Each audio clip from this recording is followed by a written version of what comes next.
क्या ये यकीन करने लायक बात है कि किसी इंसान के दादाजी के साथ जो सबसे बुरा हादसा हुआ था, उसका असर आज इस पल उसकी सांसों की गति पर हो सकता है? सुनने में तो ये किसी साइंस फिक्शन जैसा लगता है। बिल्कुल। या फिर सोचिए कि किसी का सालों पुराना डर उसकी मांसपेशियों में एक जिद्दी गांठ बनकर बैठ जाए। खैर, आज की इस विस्तृत चर्चा में हम एक ऐसी यात्रा पर जा रहे हैं जो उस दर्द की जड़ों को खंगालेगी जिसे अक्सर सिर्फ दिमाग का वहम मान लिया जाता है। और हम बात कर रहे हैं आघात की, जिसे हम आम भाषा में ट्रॉमा कहते हैं। हाँ, ट्रॉमा। हमारे पास आज शोध पत्रों और किताबों का एक पूरा स्टैक है। बेसिल वैन डे कोल्क की बहुत ही मशहूर किताब the body keeps the score, Peter Levine की वेकिंग द टाइगर, और साथ ही पॉलीवेगल थ्योरी और एपिजेनेटिक्स के कई अध्ययन हैं। और इसके अलावा न्यूरोलॉजी के कुछ बिल्कुल नए, दिमाग को झकझोर देने वाले पेपर्स भी हैं जो एक अलग ही कहानी बताते हैं। सही कहा। तो हमारा मिशन आज ये समझना है कि आघात हमारे नर्वस सिस्टम को कैसे हाईजैक करता है, ये पीढ़ियों तक कैसे पहुंचता है, और सबसे जरूरी बात, विज्ञान की मदद से इस टूटे हुए सिस्टम को वापस कैसे जोड़ा जा सकता है। मैं सोच रही थी कि हम सबसे पहले दिमाग वाले हिस्से से शुरू करें। हाँ, ये सही रहेगा।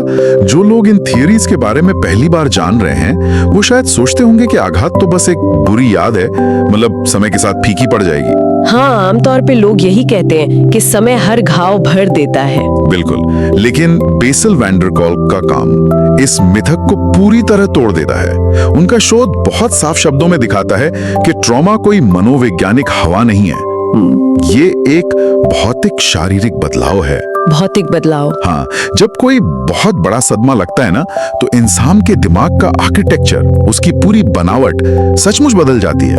इसे थोड़ा और स्पष्ट करते हैं। जब हम कहते हैं कि दिमाग का आर्किटेक्चर बदल जाता है, तो असल में अंदर क्या टूट फूट हो रही होती है? इसे समझने के लिए हमें दिमाग के 3 मुख्य हिस्सों के मैकेनिज्म को देखना होगा। सबसे पहले है अमिगडाला।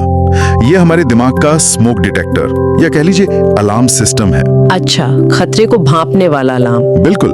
जब किसी को ट्रॉमा होता है तो ये अमिगडाला जरूरत से ज्यादा संवेदनशील हो जाता है। वो हर छोटी चीज में खतरा देखने लगता है, और जब ये अलार्म बजता है तो दिमाग का सबसे विकसित हिस्सा प्रीफ्रंटल कॉर्टेक्स, जो हमें लॉजिक, तर्क और सही फैसला लेने में मदद करता है, वो पूरी तरह से शट डाउन या ऑफलाइन हो जाता है। रुको, मतलब उस हिस्से में काम ही बंद हो जाता है? हाँ, असल में उस हिस्से में ब्लड फ्लो ही कम हो जाता है। मतलब उस समय हमारा सोचने समझने वाला हिस्सा काम करना बंद कर देता है। अगर मैं इसके लिए एक एनालॉजी दूं, कल्पना करें कि हमारा तार्किक मस्तिष्क यानी प्रीफ्रंटल कॉर्टेक्स एक बहुत ही समझदार घुड़सवार है। ये उदाहरण बहुत सटीक है ना? और हमारा जो अमिगडाला है वो एक शक्तिशाली घोड़ा है। सामान्य परिस्थितियों में घुड़सवार घोड़े को अच्छी तरह से कंट्रोल करता है। सही बात है। लेकिन जब घोड़ा किसी गहरी चोट या किसी भयानक आवाज से बुरी तरह भड़क जाता है, तो घुड़सवार के हाथ से लगाम छूट जाती है। आप एक भड़के हुए घोड़े को तर्क से या सिर्फ ये कहकर शांत नहीं कर सकते कि शांत हो जाओ, सब ठीक है। बिल्कुल नहीं कर सकते। वो आपकी भाषा ही नहीं समझता। हाँ। यही कारण है कि उस वक्त कोई भी तार्किक बात बेअसर होती है। और इस पूरी प्रक्रिया में दिमाग का एक तीसरा हिस्सा भी पिस जाता है, जिसे हिप्पोकैम्पस कहते हैं। हिप्पोकैम्पस का क्या रोल है यहाँ? ये दिमाग की वो लाइब्रेरी है जो हमारी यादों को एक सही क्रम में टाइम स्टैम्प लगाकर सेव करती है, ताकि हमें पता रहे कि ये घटना अतीत की है, पास्ट की है। अच्छा, जैसे फाइल्स को डेट के हिसाब से रखना। हाँ, लेकिन ट्रॉमा के दौरान जो एतिपिक स्ट्रेस हार्मोन निकलते हैं, जैसे कोर्टिसोल, वो इस हिप्पोकैम्पस को सचमुच सिकोड़ देते हैं। इसकी कोशिकाएं डैमेज हो जाती हैं। अरे बाप रे! इसी वजह से शायद ट्रॉमा सर्वाइवर्स को पूरी कहानी एक फिल्म की तरह याद नहीं रहती। बिल्कुल सटीक। उन्हें बस कुछ टूटी फूटी तस्वीरें, कोई गंध या बस दिल की तेज धड़कन याद रहती है। एकदम सही। उन्हें ऐसा लगता है जैसे वो घटना अतीत में नहीं, बल्कि आज अभी उनके साथ दोबारा घट रही है। पीटर लेविन अपनी किताब वेकिंग द टाइगर में इसे मेडूसा कॉम्प्लेक्स का नाम देते हैं। मेडूसा? वही ग्रीक मैथोलॉजी वाली, जिसके बालों में सांप थे और जिसे देखने वाला पत्थर का बन जाता था। वही। लेविन समझाते हैं कि अत्यधिक डर इंसान को सचमुच पत्थर की तरह सुन्न कर देता है। जब दिमाग को लगता है कि लड़ने या भागने का कोई रास्ता नहीं बचा है, तो वो पूरे शरीर को फ्रीज अवस्था में डाल देता है। सुन्न कर देता है। हाँ, और ये कोई कमजोरी नहीं है, बल्कि इंसानी शरीर की एक इवोल्यूशनरी सर्वाइवल टैक्टिक है, जिंदा रहने की एक चाल। तो अगर दिमाग पत्थर बन गया है और हमारा वो घुड़सवार यानी प्री फ्रंटल कॉर्टेक्स ऑफलाइन है, तो इस पूरे सुन्नापन के दौरान शरीर के बाकी हिस्सों में क्या चल रहा होता है? क्योंकि बचपन से तो हमने सिर्फ नर्वस सिस्टम का एक ही काम सुना है, फाइट या फ्लाइट, मतलब लड़ो या भागो। यहीं पर स्टीफन पोर्जेस की पॉलीवेगल थ्योरी एंट्री लेती है और सब कुछ बदल कर रख देती है। पोर्जेस ने बताया कि नर्वस सिस्टम सिर्फ लड़ो या भागो तक सीमित नहीं है। इंसान के शरीर में एक वेगस नर्व नाम की बहुत लंबी नस होती है। Vagus nerve? हाँ, ये दिमाग से निकलकर हमारे चेहरे, दिल, फेफड़ों और पेट तक जाती है। जब खतरा बहुत बड़ा होता है, इतना बड़ा कि भागना नामुमकिन हो, तो वेगस नर्व का एक बहुत ही पुराना हिस्सा एक्टिवेट हो जाता है। और वो क्या करता है? ये हार्ट रेट को एकदम से गिरा देता है, सांसों को धीमा कर देता है और शरीर को पूरी तरह शून्य कर देता है। जैसे कोई जानवर किसी शिकारी को देखकर मरे होने का नाटक करता है ताकि शिकारी उसे छोड़ दे। एग्जैक्टली। लेकिन यहाँ जो मैकेनिज्म सबसे ज्यादा चौंकाने वाला है, पॉलोजिस्ट उसे न्यूरोसेप्शन कहते हैं। न्यूरोसेप्शन? ये जो हमारी आम परसेप्शन होती है उससे कैसे अलग है? देखिए, परसेप्शन वो है जो कोई इंसान जानबूझकर देखता या सोचता है। न्यूरोसेप्शन हमारी छठी इंद्रिय की तरह काम करता है। इंसान का नर्वस सिस्टम बिना चेतन मन को बताए हर मिलीसेकंड अपने आसपास के माहौल को स्कैन कर रहा है। मतलब हमें पता भी नहीं होता और वो स्कैनिंग चल रही है? बिल्कुल। क्या इस कमरे में कोई खतरा है? क्या उस इंसान की आवाज का टोन आक्रामक है? ट्रॉमा इस न्यूरोसेप्शन के रडार को खराब कर देता है। अच्छा, तो रडार ही बिगड़ गया। हाँ, एक बिल्कुल सुरक्षित माहौल में भी सिर्फ किसी के दरवाजा जोर से बंद करने पर शरीर तुरंत उसी फ्रीज या फाइट वाले हाई अलर्ट पर चला जाता है। तो मैं सोच रही थी कि हम हमेशा ट्रॉमा का इलाज टॉक थेरेपी से क्यों करते आए हैं? ये एक बहुत ही वाजिब सवाल है। अगर परेशानी नर्वस सिस्टम में है, तो कुर्सी पर बैठकर सिर्फ बातें करने से क्या होगा? ये तो धुएं को हटाने जैसा है, जबकि आग तो अलार्म सिस्टम के तारों में लगी है। और यही आज के साइकोलॉजी जगत की सबसे बड़ी बहस है। टॉक थेरेपी सिर्फ आपके उस घुड़सवार यानी प्री फ्रंटल कॉर्टेक्स से बात कर रही है, जो पहले ही घोड़े से गिर चुका है। हाँ, वो तो पहले ही ऑफलाइन है। सही कहा। जब न्यूरोसेप्शन लगातार बता रहा है कि जान खतरे में है, तो कोई भी समझदारी भरी बात शरीर को शांत नहीं कर सकती है। यही कारण है कि जिन लोगों ने सालों टॉक थेरेपी ली होती है, उन्हें भी क्रॉनिक थकान, ऑटो इम्यून बीमारियां या मांसपेशियों में दर्द रहता है। क्योंकि शरीर तनाव का सारा हिसाब किताब अपने अंदर रख रहा है। The body keeps the score. बिल्कुल, वो लूप टूटता ही नहीं है। ये तो एक खतरनाक लूप है।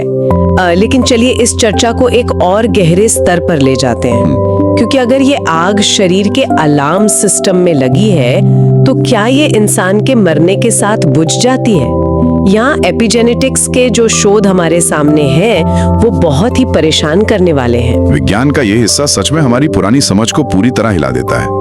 हम हमेशा से मानते थे कि हमारे पूर्वजों से हमें जो जीन्स मिले हैं वो एकदम पत्थर की लकीर है। हाँ, जो मिल गया सो मिल गया। लेकिन एपिजेनेटिक्स साबित करता है कि कोई बड़ा आघात या भयंकर सदमा इंसान के डीएनए के काम करने का तरीका बदल सकता है, और ये बदलाव आने वाली पीढ़ियों में ट्रांसफर हो सकता है। रुकिए, ये थोड़ा साइंस फिक्शन जैसा लग रहा है। मतलब अगर किसी के पिता या दादा को कोई गहरा सदमा लगा है, तो उसका डीएनए बदल जाएगा। लेकिन डीएनए का जो मूल कोड है, वो तो जन्म से ही फिक्स रहता है ना? हाँ, डीएनए का कोड नहीं बदलता। इसे ऐसे समझिए जैसे डीएनए एक बहुत बड़ी रेसिपी बुक है, जो लिखा है वो नहीं बदलेगा। लेकिन ट्रॉमा उस रेसिपी बुक में कुछ पन्नों पर क्लिप लगा देता है और कुछ पन्नों पर हाइलाइटर चला देता है। अच्छा, ताकि शरीर को पता हो कि कौन सा पन्ना पढ़ना है और कौन सा नहीं। एग्जैक्टली। विज्ञान की भाषा में इसे मिथाइलेशन कहते हैं।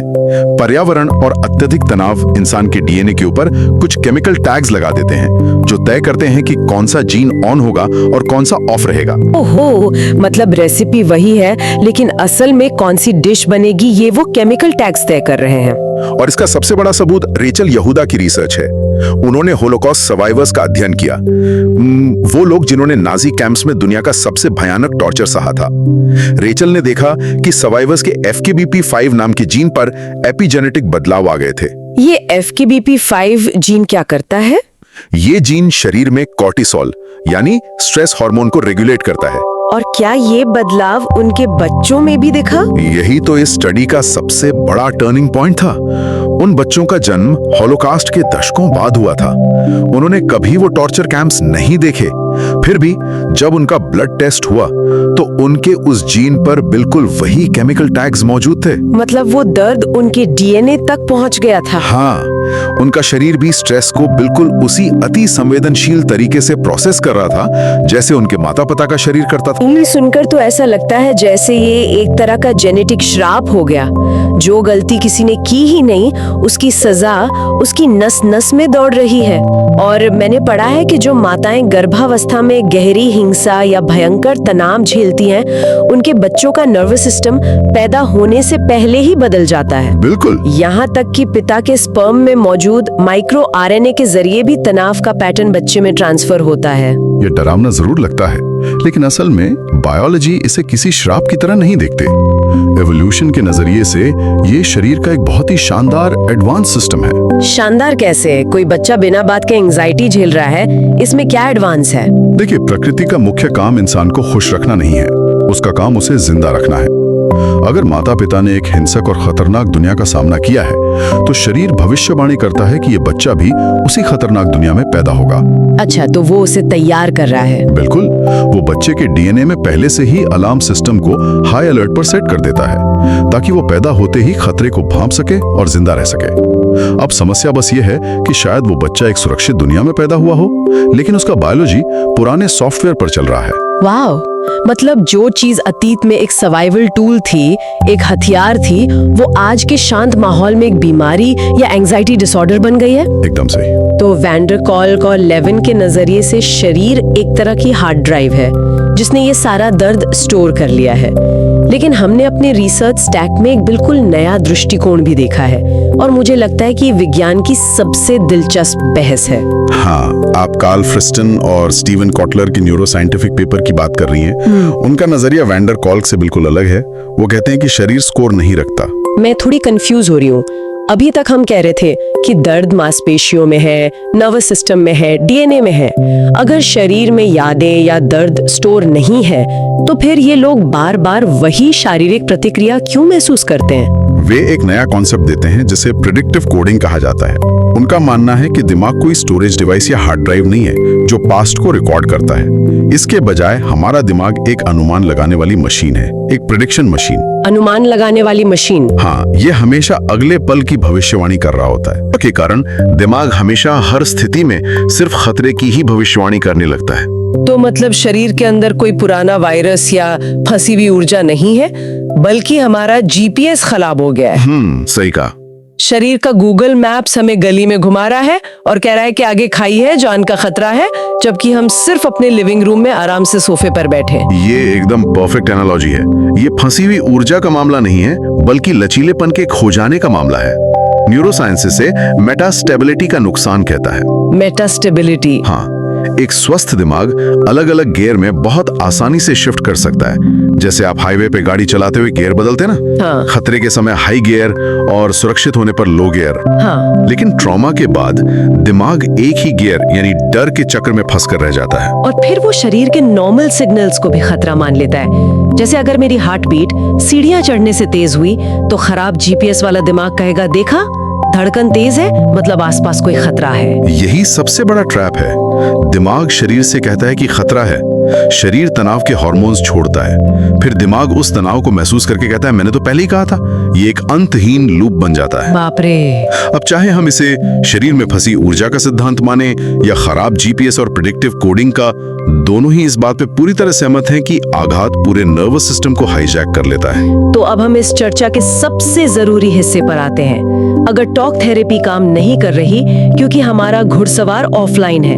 अगर हमारा नर्वस सिस्टम गलत भविष्यवाणियां कर रहा है और डीएनए भी पुराने खतरे का अलार्म बजा रहा है, तो इस खराब जीपीएस को ठीक कैसे किया जाए? यहीं से सोमैटिक यानी शरीर आधारित थेरेपी की शुरुआत होती है। हमें इलाज में शरीर को शामिल करना ही होगा। सबसे चर्चित तरीकों में से एक है EMDR। आंखों को बाएं से दाएं घुमाने को कहता है, लेकिन सच कहूं तो सिर्फ आंखें घुमाने से क्या होता है? ये कोई जादू तो नहीं हो सकता? इसके पीछे का असल विज्ञान क्या है? इसके पीछे का विज्ञान हमारी वर्किंग मेमोरी में छिपा है। जब कोई अपनी आंखों को लगातार बाएं से दाएं घुमाता है तो ये दिमाग को एक काम में उलझा देता है। ये बायलेटरल स्टिमुलेशन को एक्टिवेट करता है, जो कुछ वैसा ही है जैसा हम गहरी नींद या रेम स्लीप के दौरान करते हैं। अच्छा। जब दिमाग इस फिजिकल काम में बहुत ज्यादा व्यस्त हो जाता है, तब थेरेपिस्ट उस पुरानी दर्दनाक याद को सामने लाता है। समझ रही हूँ। क्योंकि दिमाग पहले से ही आंखों की मूवमेंट में बिजी है, तो उस भयानक याद को पूरी तीव्रता से महसूस करने के लिए अमिगडाला के पास पूरी ताकत नहीं बचती। ओहो, मतलब हम दिमाग की प्रोसेसिंग पावर को किसी और काम में लगाकर उस पुरानी याद की डेंसिटी या उसके इमोशनल करंट को कम कर रहे हैं। ये तो सचमुच इंसान के दिमाग को हैक करने जैसा है। यही वजह है कि ये इतना शानदार काम करता है। इसके अलावा थेरेपी का एक बहुत बड़ा हिस्सा योगा, ताई ची और यहाँ तक कि थिएटर या ग्रुप सिंगिंग भी है। Group singing? गाने से ट्रॉमा कैसे ठीक हो सकता है? क्योंकि ट्रॉमा हमारे रिदम को तोड़ देता है, अंदर की लय बिगड़ जाती है। जब कोई एक समूह के साथ गाता है या ड्रम बजाता है तो वो अपनी सांसों और अपनी गति को दूसरों के साथ मिलाता है, सिंक करता है। हाँ, ये सिंक आपके भड़के हुए वेगस नर्व को एक बहुत मजबूत सिग्नल भेजता है कि तुम एक समुदाय का हिस्सा हो, तुम अकेले नहीं हो, तुम सुरक्षित हो। ये बहुत खूबसूरत है। और ये हमें अटैचमेंट ट्रॉमा की ओर ले जाता है। अक्सर सबसे गहरे घाव किसी एक्सीडेंट या युद्ध से नहीं आते, बल्कि उन रिश्तों से आते हैं जहां किसी को सुरक्षित महसूस होना चाहिए था, जैसे बचपन में माता पिता का ना होना या उनकी भावनात्मक उपेक्षा। ये एक ऐसा अदृश्य घाव है जो इंसान को अंदर से खोखला कर देता है, और टूटे हुए रिश्तों का इलाज केवल सुरक्षित रिश्तों में ही हो सकता है। यहीं पर मिरर न्यूरॉन्स का कॉन्सेप्ट आता है। मिरर न्यूरॉन्स कैसे काम करते हैं? हमारे दिमाग में ऐसे सेल्स हैं जो दूसरों की भावनाओं को कॉपी करते हैं। अगर सामने बैठा इंसान शांत, सुरक्षित और प्यार करने वाला है, तो इंसान के मिरर न्यूरॉन्स उसकी उस शांति को अपने अंदर उतारने लगते हैं। मतलब शांति भी छूत की बीमारी की तरफ फैल सकती है। बिल्कुल। इमोशनली फोकस्ड कपल थेरेपी इसी विज्ञान पर काम करती है, जहां पार्टनर्स एक दूसरे के नर्वस सिस्टम को शांत करना सीखते हैं। मतलब इंसान सच में एक दूसरे के दवा बन सकते हैं। छोटी छोटी ग्राउंडिंग तकनीक भी इसी का हिस्सा है। जैसे जब पैनिक अटैक आए तो अपने आसपास की 5 चीजों को देखना, 4 चीजों को छूना, ये उस भड़के हुए घोड़े को उस खतरनाक पास से खींचकर आज के सुरक्षित वर्तमान में लाने का एक तरीका है। और इस पूरी प्रक्रिया का अंतिम लक्ष्य यादों को मिटाना नहीं है। इंसान का दिमाग कोई कंप्यूटर की हार्ड ड्राइव नहीं है जिसे फॉर्मेट किया जा सके। हाँ, वो तो है। उपचार का असल मतलब है अपने शरीर, अपने नर्वस सिस्टम को इस बात का यकीन दिलाना कि वो भयानक घटना अतीत का हिस्सा थी। आज इस पल में तुम सुरक्षित हो। ये खुद से फिर से दोस्ती करने का प्रोसेस है। आज की इस चर्चा ने सच में कई नजरिए बदल दिए हैं। आघात सिर्फ सोचने का तरीका नहीं बदलता, ये दिमाग का नक्शा बदलता है, नर्वस सिस्टम का जीपीएस खराब करता है और डीएनए में टैग्स लगा देता है। चाहे इसे फंसी हुई ऊर्जा माने या प्रिडिक्टिव कोडिंग का एरर, समाधान एक ही जगह से शुरू होता है, शरीर को सुरक्षित महसूस कराना। और मुझे लगता है कि सबसे बड़ी राहत की बात ये होनी चाहिए कि पैनिक होना, अचानक गुस्सा आ जाना या सुन्न पड़ जाना, ये कोई चारित्रिक कमजोरी नहीं है। ये शरीर का इंसान को जिंदा रखने का एक बेहद एडवांस तरीका है। बिल्कुल। जब हम इस बायोलॉजी को समझ लेते हैं तो हम खुद से नफरत करना और खुद को दोष देना बंद कर सकते हैं। आत्म करुणा या सेल्फ कंपैशन ही हीलिंग का पहला कदम है। और आज के इस डीप डाइव को खत्म करने से पहले मैं एक विचार सबके सामने रखना चाहती हूँ। हमने बीच में बात की थी कि कैसे पूर्वजों का अनसुलझा दर्द और आघात डीएनए के जरिए आगे पहुंचता है।